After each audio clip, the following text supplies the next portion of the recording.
আসসালামু আলাইকুম। আমরা আজকে নতুন একটা স্টাইলে বা তা সা আঁকা দেখব।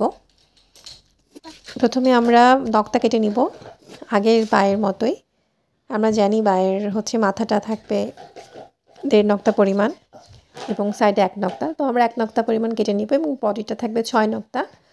6 নক্তা পরিমাণ আমরা কেটে নিব। এই বাটাও সেম আগের বায়ের মতোই 6 নক্তা বডি। 2 নক্তা থেকে এটা উপরে উঠে চলে আসবে। তো সেম আমরা হচ্ছে কেটে নিলাম।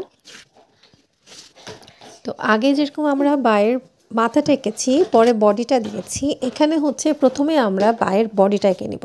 সো আমরা মাথাটা যেখানে শেষ হবে সেখানে থেকে আমরা বডিটা প্রথমে এঁকে নিব।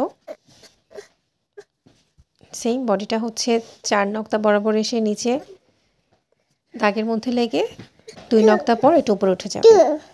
এভাবে হচ্ছে বডিটা আমরা কমপ্লিট করব। বডি আঁকার পরে আমরা বায়ের মাথাটা দিব। এই মাথাটা হচ্ছে আগের মাথার থেকেও একটু ডিফারেন্ট মাথা হবে।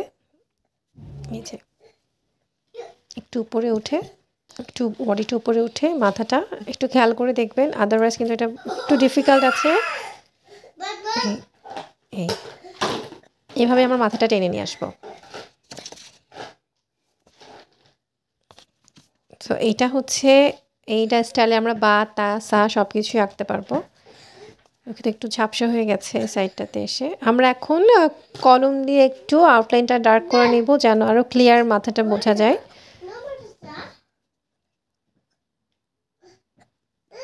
পেন্সিল দিয়ে আমরা পেন্টিং করার সময় সবসময় পেন্সিল দিয়ে পেন্টিং করব, যেন কোনো কিছু চেঞ্জ করতে চাইলে ইজিলি করা যায়।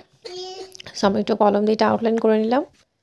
এই বাস শিখে ফেললাম আমরা দুইটা স্টাইলে। বা আমরা আমাদের কম্পোজিশনের সৌন্দর্য অনুযায়ী আমরা দেখব যে কোন বাটা আমাদের কম্পোজিশনের মধ্যে সুন্দর লাগে। আমি এই বাটা মেনলি হচ্ছে যখন একটু বড় কম্পোজিশন আঁকি, একটু জায়গা থাকে, তখন আমি এই বাটা ইউজ করি। কারণ এই বাটার মাথাটা একটু সুন্দর লাগে, কম্পোজিশনটা আরও বেশি সুন্দর লাগে। বাস হয়ে গেল। আপনারা বাসায় প্র্যাকটিস করবেন, কমেন্ট করে জানাবেন।